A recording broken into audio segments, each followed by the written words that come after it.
Hello buddies and welcome back to another episode of 75 Hard Challenge। আজ আমার 75 Hard চ্যালেঞ্জের day 13।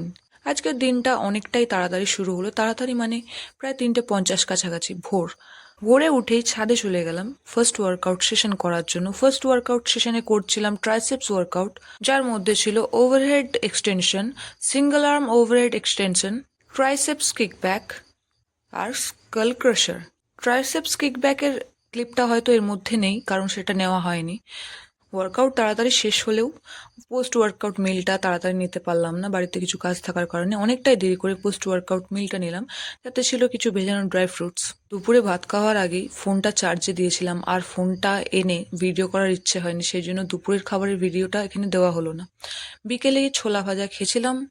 ছোলা ভাজা সাধারণত আমি খাই না, কিন্তু আজ একটা আর্টিকেলে পড়লাম ছোলা ভাজায় নাকি ভীষণ পরিমাণে প্রোটিন থাকে। ভীষণ পরিমাণে না হলেও অনেকটা পরিমাণেই নাকি প্রোটিন থাকে, সেই জন্য ছোলা ভাজা আজকে একটু ট্রাই করলাম।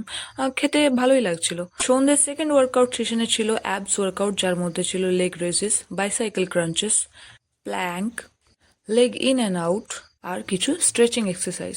ওয়ার্কআউটের শেষে ফ্রেশ হয়ে চলে গেছিলাম বই পড়ার জন্য।